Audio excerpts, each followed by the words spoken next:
Goldman Sachs ने एक article publish किया है कि बाई 2027 ऑलमोस्ट 10 करोड़ इंडियन आपके रिच कैटेगरी में या एफुलेंट कैटेगरी में आ जाएंगे ना। उनका एफुलेंट का डेफिनेशन है कि $10,000 अर्निंग के ऊपर वाले आ जाएंगे, तो 8.5 लाख रुपया रफली आज के डेट में हुआ 83,000 मतलब 84 का रेट पकड़ लीजिए, तो वही 8.3 लाख के आसपास वाला इनकम वाला कैटेगरी को वो एफुलेंट मान रहे हैं।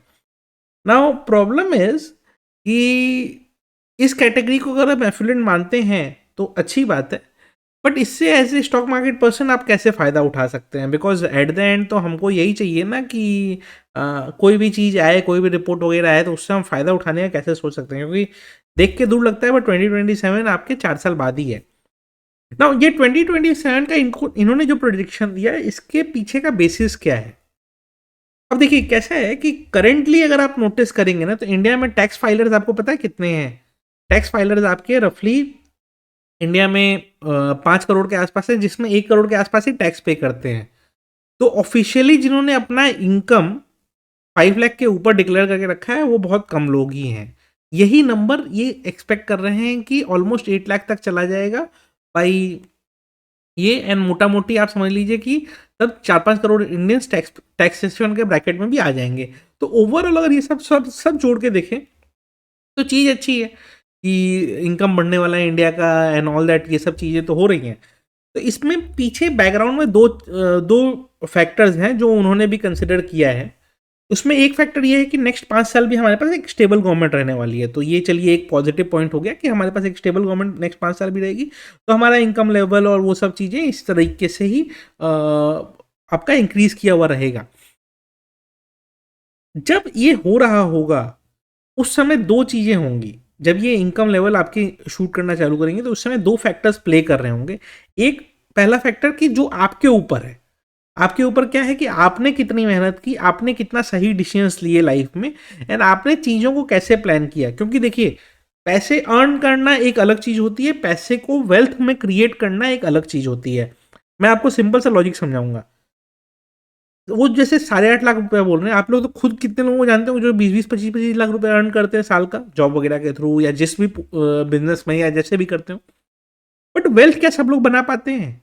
कितने लोगों को आपने सुना कि उनके पास मल्टीपल प्रॉपर्टीज हैं, उनके पास मल्टीपल चीजें हैं?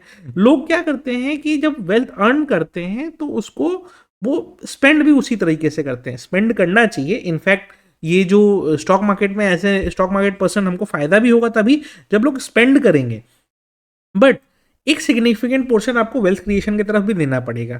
तो जो भी आपकी अर्निंग रहे उसका कुछ एक particular percentage life time fix कर लीजिए कि हाँ भाई नेक्स्ट कुछ साल तक हम अपना एटलीस्ट 10% सेव करते जाएंगे या हम अपना 20% सेव करते जाएंगे। इस तरीके से फिक्स कर लीजिए ताकि नेक्स्ट 4 ईयर्स में जो ये आपको गोल्डन पीरियड मिलने वाला है उस पीरियड में आप कुछ वेल्थ भी क्रिएट कर लें। क्योंकि सुन के बहुत ज़्यादा लगता है कि 8.5 लाख रुपये सालाना इनकम होगा तो बहुत बड़ी बात है, बट वो कैसा है कि जो ऑलरेडी उसके नीचे हैं उनके लिए बहुत बड़ी बात होगी, जो ऑलरेडी उसके ऊपर है वो तो सोचेंगे तो क्या ही है।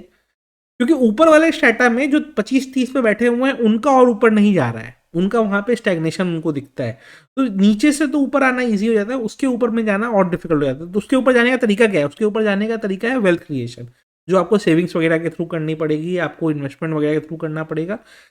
नॉट नेसेसरली ट्रेडिंग, क्योंकि ट्रेडिंग में सक्सेस रेशियो कम रहता है। यस ऑब्वियस सा बात है, आपको ट्रेडिंग वगैरह में हाथ आजमाना है, आप आजमा सकते हैं, बट नेसेसरली जरूरी नहीं है कि आपको ट्रेडिंग ही करेंगे तभी लाइफस्टाइल आपका बनेगा, ऐसा नहीं है। लोग सेविंग्स वगैरह के थ्रू भी बनाते हैं, इंडेक्स फंड्स अच्छा ग्रोथ देते हैं आपको, पीपीएफ में लॉन्ग टर्म सेविंग अच्छी खासी हो जाती है आपकी। कुछ पोर्शन एफडी वगैरह में भी रखना चाहिए सो दैट क्या अचानक से कुछ अनसीन चीज़ें हो जाएं तो वो हो जाए। फिर घर वगैरह लेने का डिसीजन में जनरली हम लोग जो भी हमारा लेने का लेवल होता है उससे ऊपर हम ले लेते हैं, ठीक है।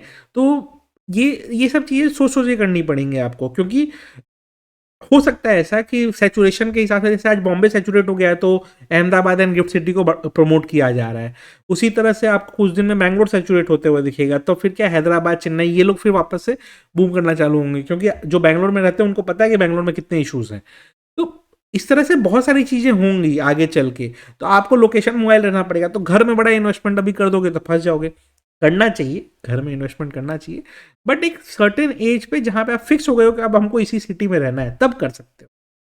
ऐसे नहीं कि बस कमाना चालू किया तो पहले घर ही ले लो, ये वो तो बहुत सारी चीज़ें सोच समझ के इन्वेस्ट करनी पड़ेंगी ना। इस रिपोर्ट में एक चीज़ ये कहा गया है कि जो एफिलिएंट इंडियंस का राइस होगा उसमें कुछ कुछ सेक्टर्स बहुत अच्छा करेंगे।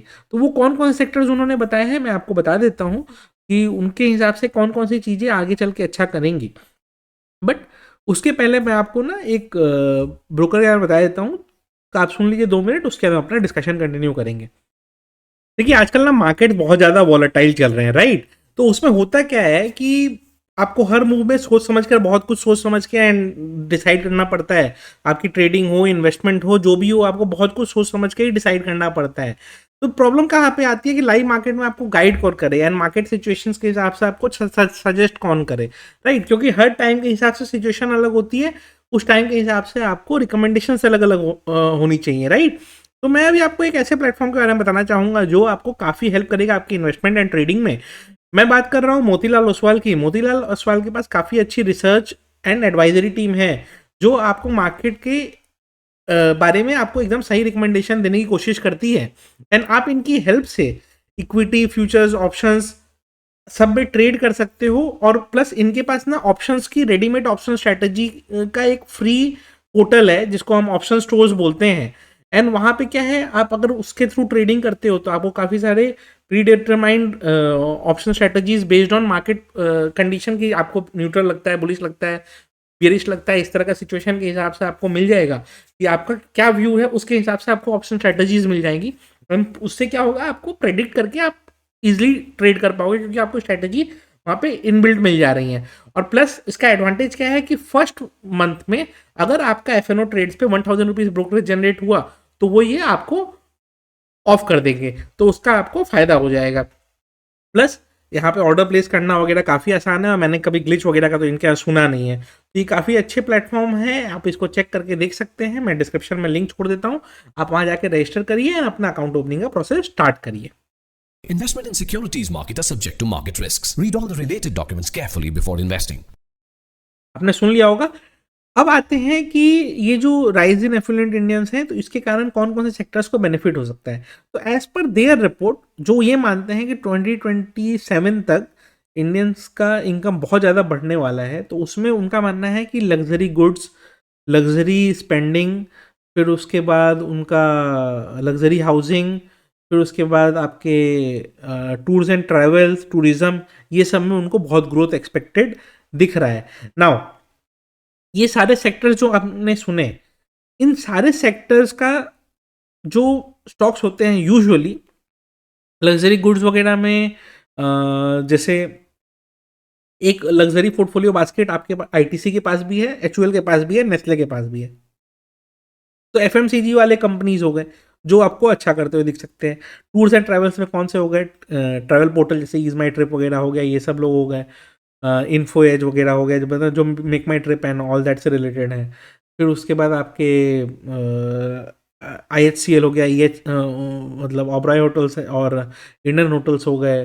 फिर उसके बाद बाकी होटल ग्रुप्स हो गए। तो ये सब आपको अच्छा करते हुए दिख सकते हैं, ये इनका मानना है।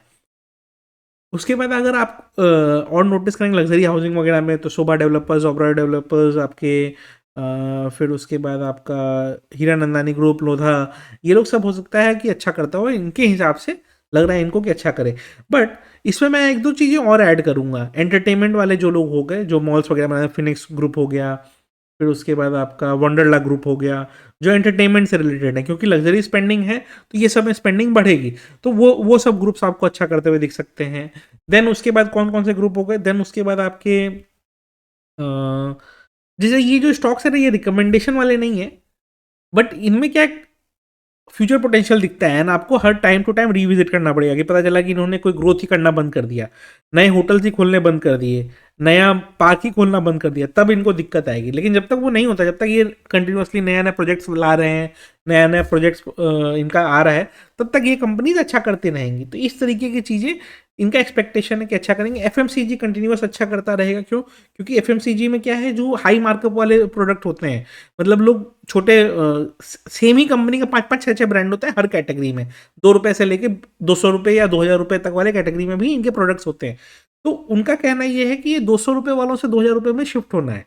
तो वो जो शिफ्टिंग होगी, बेनिफिट एट द एंड बड़ी कंपनी को ही होना है, जो बड़े एफएमसीजी प्लेयर्स उनको ही होना है, लेकिन वही बड़े एफएमसीजी प्लेयर्स आगे चल के अच्छा कर सकते हैं। तो future investing point of view से कंजम्पशन के ईटीएफ्स आपको अच्छा करते हुए दिख सकते हैं, मिड कैप इंडेक्स और मिड कैप ईटीएफ्स अच्छा करते हुए दिख सकते हैं, स्मॉल कैप ईटीएफ्स अच्छा करते हुए दिख सकते हैं। इस बेसिकली इस रिपोर्ट से हम ये आउटलुक निकालते हैं। बट इसके लिए, ये सब होने के लिए ना, आपको 3 चीज़ें अपने लाइफ में चेंज करनी पड़ेंगी। पहला चीज़ ये, आपको सेविंग का हैबिट डेवलप करना पड़ेगा। सेविंग का हैबिट डेवलप करना इन द सेंस ये नहीं है कि सेविंग का मतलब कि सारा स्टॉक मार्केट में ही लगा दो, नहीं। कुछ पोर्शन स्टॉक मार्केट में लगाओ, कुछ पोर्शन एफडी करो, कुछ पोर्शन पीपीएफ करो, कुछ पोर्शन इंश्योरेंस वगैरह पे खर्चा करो, तो दैट क्या हो, आपका ओवरऑल एक बास्केट अच्छा से रेडी हो जाए इन्वेस्टमेंट पोर्टफोलियो का। जब आप वो कर रहे हो तो उससे आपको थोड़ा सेंस ऑफ सिक्योरिटी हो जाए। सेकेंड चीज़, बहुत छोटे छोटे ऐसे खर्चे होते हैं ना जो हम एक्स्ट्रा कर देते हैं, हमें रियलाइज़ नहीं होता है कि हमसे गलती हो रही है। जैसे ओटीटी प्लेटफॉर्म का हो गया, अब कुछ लोग क्या 5-5 ओटीटी का सब्सक्रिप्शन लेके रखते हैं, आप 5 देखते भी हो, आप फिक्स कर लो कि हाँ मैं नेटफ्लिक्स देखता हूँ, मैं आपके हॉटस्टार देखता हूँ, तो मैं यही दोनों कर लूँगा, या मैं एक देखता हूँ तो एक ही कर लूँगा, या मैं नहीं देखता हूँ तो क्यों लूँ, वो वाला लॉजिक है। तो काफ़ी लोगों को उसमें रहता है, तो लेके लोग सब्सक्रिप्शन रख लेते हैं, यूज़ नहीं करते हैं, तो भाई कैंसिल कर दो ना सब्सक्रिप्शन को। दिमाग में क्या आता है, अरे छोड़ो ना, क्या ही फर्क पड़ता है, साल का 600 रुपये तो लगना है। बट वो क्यों लगना है फिर, मत करो, वो पैसे बचा लो, कहीं और लग जाएंगे, 600 से कुछ होगा नहीं। लेकिन वो 600 करके 4 चीज में लगाए हो तो 2400 होता है, तो वो भी कहीं सेव कर लो, वो हो गया। फिर सारा इन्वेस्टमेंट इंस्ट्रूमेंट ऐसा मत रखो जो शॉर्ट टर्म हो, कुछ इन्वेस्टमेंट इंस्ट्रूमेंट लॉन्ग टर्म भी होने चाहिए। जैसे गवर्नमेंट के 10-10 साल के बॉन्ड होते हैं, 7-7% उसमें इंटरेस्ट मिलता है, वो ले लो। मतलब इस तरह का लॉन्ग टर्म वाले कुछ ले लो, पीपीएफ वगैरह हो गया, जिसमें कंपाउंडिंग का बहुत अच्छा इफेक्ट मिलता है। जब आपके 15-20 साल हो जाते हैं ना, तब पीपीएफ में कंपाउंडिंग का अच्छा इफेक्ट होता है, तो उसको आप ट्राई कर सकते हो। इस तरीके से आपको प्लान करना पड़ेगा। तो ये हो गया सेविंग्स का हैबिट। सेविंग्स का हैबिट डेवलप आपको करना पड़ेगा। सेकंड चीज़, जो फालतू के स्पेंडिंग्स हैं, जिसमें सब्सक्रिप्शन ले लिया हमने, ये ले लिया, वो ले लिया, वो आपको चेंज करना पड़ेगा, और वो पैसे जो बच रहे हैं उसको कहीं सही जगह यूटिलाइज करो। थर्ड चीज़ ये रहेगा कि हर एक खर्चा प्लान्ड एक्सपेंडिचर के वे में करो। कि planned expenditure in the sense कि मेरे को घूमने जाना है, तो मैं मना नहीं कर रहा हूँ घूमने जाना, आप जाओ घूमने, मैं तो खुद घूमने का बहुत शौकीन हूँ।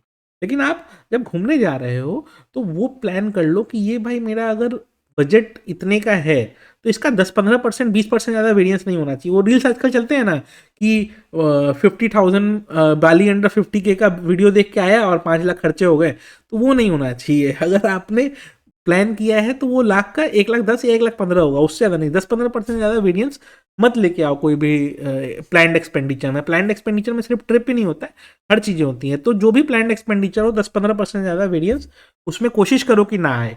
वेरिएंस आएंगे, कभी मैं ये नहीं कहता हूँ कि नहीं आएंगे, आपने जो भी प्लान करेगा उससे एक्स्ट्रा ही खर्चा होगा, आपका कम नहीं होगा। लेकिन वो खर्चा 10 का 20 हो कि 10 का 11 हो, वो आपके ऊपर है। तो वो कोशिश करो कि 10 का 11-12 उससे ऊपर ना जाए। तो बस वो सब प्लान्स कर लो। तो इसके बाद क्या होगा कि आपका थोड़ा सा लाइफ सॉर्टेड दिखने लगेगा। एंड मैं एक चीज़ बताता हूँ, सबका एक टाइम होता है। अभी वो गोल्डन टाइम इंडिया का चल रहा है, तो उस समय आप यूटिलाइज कर लो। अगर नहीं यूटिलाइज कर पाओगे तो हो सकता है कि बाद में हमारे यहाँ भी स्टैग्नेशन आ जाए। आज नहीं आएगा, बाद में तो आएगा। ये तो आपको मानना पड़ेगा ना कि ये गोल्डन पीरियड जो हमारा मान लीजिए 15-20 साल से चल रहा है, क्योंकि 2000 के बाद से हमारा गोल्डन पीरियड ही चल रहा है इंडिया का। 21st सेंचुरी इंडिया की ही कही जाती है, इसीलिए कही जाती है। बट ये करते करते करते करते आपका 2029 फिर 34, इस तरीके से आपको प्लान करना पड़ेगा कि नेक्स्ट 5 साल, नेक्स्ट 10 साल क्या होगा। उसके बाद कहीं तो स्टैग्नेशन आएगा।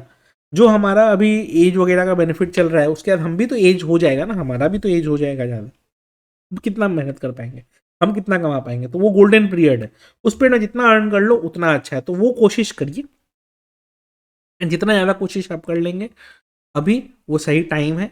तो अगर ये इनका प्रोजेक्शन 4 साल का है, आप कोशिश करिए कि आपका जो इनकम आज है उसको आप कोशिश करिए बाई 2027 डबल कर लेने का। आप जैसे ही उसको डबल करते हैं, सेविंग्स भी उसी प्रपोर्शन में इंक्रीज करिएगा। सेविंग्स इंक्रीज कर लेंगे, आपका एक्चुअली बताता हूँ लाइफ सॉर्टेड दिखेगा। ये फिर $10,000 वगैरह का मत सोचिएगा, तब $1,00,000 का सोचिए, ठीक है? तब वो 1 करोड़ और 2 करोड़ और 5 करोड़ वाले सोचिएगा। इनकी तरह इतना छोटा मत सोचिएगा कि भाई $10,000 आ गया तो एफिलिएंट कैटेगरी में आ गए। मैं तो यही कहता हूँ, अगर किसी को अपने आप को एफिलिएंट बोलना है तो उसके पास कम से कम साल का अर्निंग 20 से 25 लाख रुपया होना चाहिए, तभी उसको अपने आप को एफिलिएंट बोलना चाहिए। नहीं तो उसके पहले उसको माइजरली ही लिविंग करना चाहिए। आप एफिलिएंट की तरह 10 लाख में भी रह सकते हो, बट वैसा लाइफस्टाइल नहीं डेवलप करना चाहिए। 25 लाख हो जाए तब 10 लाख वाला लाइफस्टाइल डेवलप करो, सो दैट क्या हो, आपका धीरे धीरे धीरे धीरे आपका सेविंग्स बढ़ता रहे। एंड उसके बाद जब एक ही बार आपका जब 100-200 करोड़ रुपए का या करोड़ 2 करोड़ का वेल्थ क्रिएट हो जाए, उसके बाद रहो ना आप लाइवियसली, कौन मना करता है आपको। वीडियो अच्छी लगी हो तो लाइक कर दीजिएगा।